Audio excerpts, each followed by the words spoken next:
আলাইকুম রহমতুল্লাহ।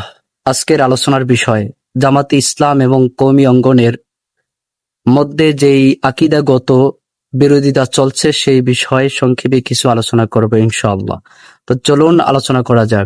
জামাতে ইসলাম মূলত রাজনৈতিককে কেন্দ্র করে গড়ে উঠেছে। তাদের আকীদার মূল ফোকাস ইসলামের রাষ্ট্র প্রতিষ্ঠা করা। কওমি অঙ্গন বা আলেম সমাজের মূল দৃষ্টি আকীদা, আমল, দ্বীনি শিক্ষা এবং উম্মাহর ঈমানকে শুদ্ধ রাখা। কওমি অঙ্গন এবং জামাতে ইসলামের আরেকটা পার্থক্য হলো তাওহীদ এবং রেসালাত বোঝার ক্ষেত্রে তাদের মাঝে যে পার্থক্যটা। কওমি ওলামায়ে কেরাম তাওহীদ ও রেসালাতের ক্ষেত্রে কিতাব ও সুন্নাহর ঐতিহ্যগত ব্যাখ্যা মেনে চলে, আর জামাতে ইসলাম রাজনীতিকে প্রাধান্য দিতে গিয়ে মাঝে মাঝে আকীদার সূক্ষ্ম বিষয়গুলোকে ছাড় দিয়ে থাকে। ৩ নাম্বার পার্থক্য শিরক এবং বেদাত নিয়ে। কওমি ওলামায়ে কেরাম স্পষ্টভাবে শিরক এবং বেদাতের বিরুদ্ধে অবস্থান নিয়ে থাকেন, আর জামাতে ইসলাম তাদের রাজনৈতিক প্রয়োজনে প্রায় সময়ই এগুলাকে ছাড় দিয়ে থাকে, আপোষ করে থাকে। এমনকি শিরক বেদাতকারীদের সাথে কাঁধে কাঁধ মিলিয়ে তারা চলে। ৪ নাম্বার পার্থক্য রাজনৈতিক বনাম আকীদা।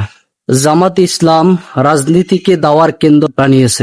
কওমি ওলামায়ে কেরাম বলে থাকে রাজনীতি দাওয়ার একটি অংশ হতে পারে, কিন্তু আকীদা ও তাওহীদের উপর কোনো প্রকার আপোষ চলবে না। তো এছাড়াও আরো কিছু মতানৈক্য আছে, আরো কিছু বিরোধিতা আছে, যেগুলোর বিস্তারিত আলোচনা করলাম না।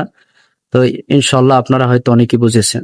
তো এই কয়েকটা আকীদার কারণে দুইটা জামাত মোটামুটি ভাবে এখন আলাদা। কওমি অঙ্গনের আকীদা, ১ নাম্বার আকীদা হলো শুদ্ধভাবে ঈমান, ইসলামকে প্রচার করা। ইসলাম ঈমানের মধ্যে কোনো প্রকার ভেজাল যেন না ঢোকে।